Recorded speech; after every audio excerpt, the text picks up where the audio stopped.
Ok, très chers viewers cinéphiles, je vais vous faire en 3 parties. Beaucoup de choses à dire.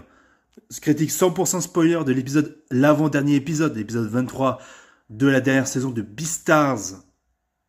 Tout avant, enfin, avant-dernier épisode justement de Beastars, ou tout simplement de Two Beastars de Netflix. Donc, critique 100% spoiler que je vais vous faire en 3 parties maintenant. Beaucoup de choses à dire.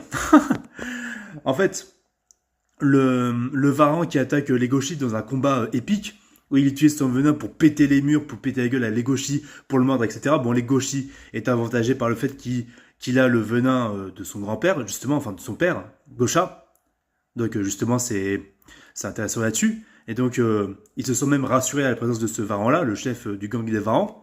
Et donc justement, en gros, il lui passe sa queue coupée et il lui dit faut pas sous-estimer les prédateurs du marché noir. Et en gros, t'as Legoshi qui regarde sa queue, qui a été à moitié arrachée du coup, et en fait, c'est une bombe cachée.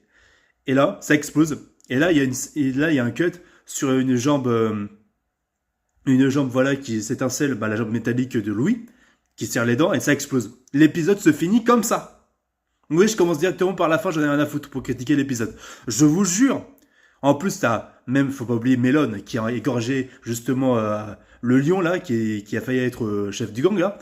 Mais tout est parti en couille avec le mélange de sang, d'odeur de sang. Là, c'est la zizanie, les prédateurs se foutent sur la gueule. C'est n'importe quoi. C'est la folie quoi, c'est la folie. Et force est de constater aussi que voilà, le mélange de sang de prédateurs et d'herbivores, c'est ce qui devrait déstabiliser à la base Melon. Mais là, la difficulté est encore plus énorme. Déjà qu'il a égorgé le pauvre lion de départ, c'est la folie. C'est la folie cet épisode. Ça va être une conclusion où vraiment ça va exploser dans tous les sens en termes scénaristiques. Même carrément Haru, et c'est la loyauté absolue. Tu vois, il demande à l'ami Fock de Legoshi dans quelle direction va le vent vers la mer. Et ben en fait, du coup, elle va à la direction pour retrouver Legoshi, pour retrouver son mec, quoi. Alors que c'est le bordel, alors qu'elle a deux doigts de se faire bouffer le soir même par Melon dans la soirée d'investiture, enfin pas la soirée d'investiture, mais la soirée spéciale de la météorite. Hein. Et aussi, voilà, bah, l'équipe, bien sûr, on a aussi l'équipe de théâtre qui se met en route pour justement faire la pièce. Et il y a d'un côté aussi les amis d'enfance de Legoshi qui sont en retard à la fête.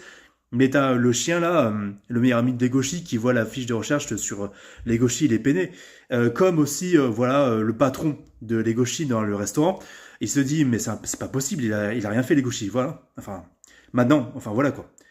Maintenant, seconde partie.